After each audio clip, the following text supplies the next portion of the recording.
heshima zinamstahiki Mwenyezi Mungu Subhanahu wa Ta'ala. Rehema na amani zimfikie kipenzi chetu Nabii Muhammad sallallahu alayhi wasallam.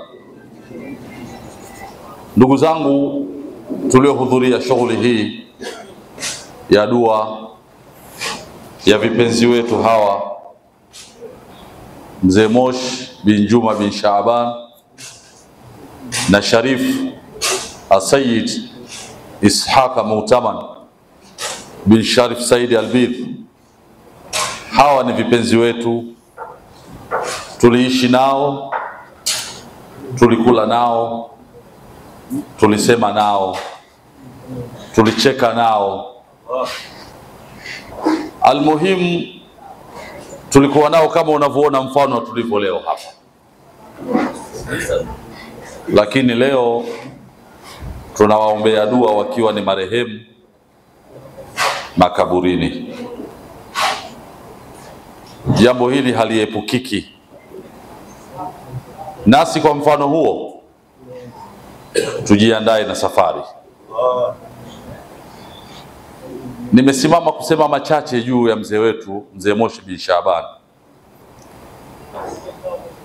Ninukuu maneno mazuri ya kuongezi wetu mzee wetu Alhaji Al-Hassan Mwinyi.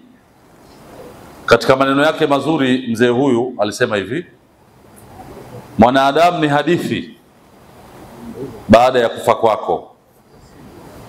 Jitahidi basi we mwanadamu uwe hadithi nzuri itakayosimuliwa. Mwanadamu ni hadithi baada ya kufa kwako, lakini jitahidi uwe ni hadithi nzuri itakayosimuliwa. Ndugu zangu, Mzee Moshi bin Juma bin Shaaban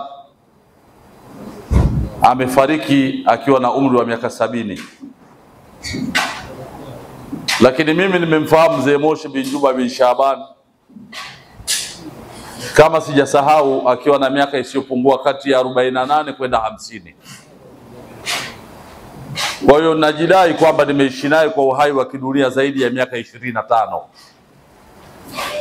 Akiwa ni mtu ambaye tunazungumza, tunacheka, tunasalimiana, tunabadilishana mawazo.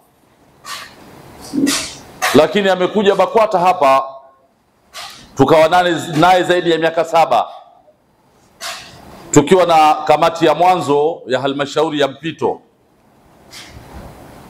Na wakati huo shekhe wa mkoa akiwa ni kaimu, kabla hajawa full shekhe wa mkoa. Tulikuwa na kamati hapa ya mpito, yeye akiwa mjumbe na sisi tukiwa wajumbe. Wakati huo tulikuwa na mtu anaitwa Amrani Batenga akiwa ni mwenyekiti. Mpaka kamati ile ya mpito ilivyopita, tukaingia kwenye uchaguzi wa mwanzo wa kamati ya mpito, tukamaliza, tukaingia uchaguzi wa pili mkubwa ambao ulikuwa ni uchaguzi wa halmashauri, ambao sasa ulimpa nafasi yeye kuwa mwenyekiti wa halmashauri ya mkoa mteule anayetokana na kura za wapiga kura. Tunachoshukuru ni kwamba Mzee Moshi bin Juma bin Shaaban ni hadithi nzuri yenye kusimuliwa. Mzee Moshi bin Juma bin Shaaban, kabla yeye hajasema chochote, ukimtizama kwa alivyokuwa, wajihi wake, umbile lake, madhari yake, automatically unajua kwamba hii ni hadithi nzuri. Hakuwa ni mtu mwenye kukasirika, mwenye kununa, wala mwenye kuchukia mbele ya sura zetu au sura za watu wengine. Mzee Moshi bin Juma bin Shaaban hakujinyanyua, kujiweka juu. Sisi tulikuwa tunamuita babu, na ilikuwa ni babu kweli. Wakati wa kutaniana tunataniana, wakati wa kuzungumza mambo ya msingi tunazungumza mambo ya msingi. Lakini moja ya sifa za Mzee Moshi bin Juma bin Shaaban, alikuwa ni mtu ambaye ana heshima ya hali ya juu sana. Hajawahi hata siku moja kukiuka maagizo au amri au maelekezo yanayotoka kwa shehe wetu wa mkoa, ijapokuwa shehe wa mkoa alikuwa ni mfano wa mwanaye.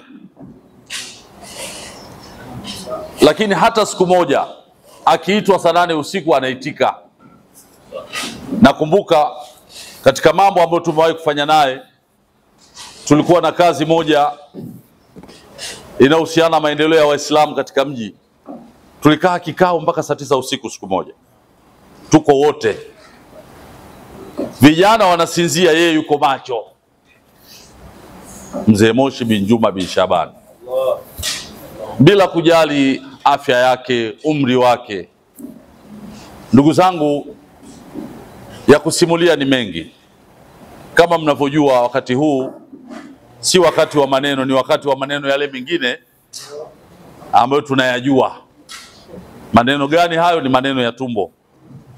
Kwa hiyo tunadokoa kwa muktasari, tutosheke na haya machache kwamba alikuwa ni mtu mwema kwetu, mcheshi, mchangamshi. Mwenyezi Mungu amrehemu, ajalie kaburi lake kuwa ni raudha min riyadhil janna. Mwenyezi Mungu ampanulie kaburi lake, Mwenyezi Mungu aweke nuru katika kaburi lake. Kupitia baraka ya kikao hichi, Mwenyezi Mungu pia atupe mwenyekiti mwingine atakayekuja wa mfano wake. Tuseme inshallah. Baada ya kuyasema haya machache, niseme assalamu alaikum wa rahmatullahi wa barakatuh.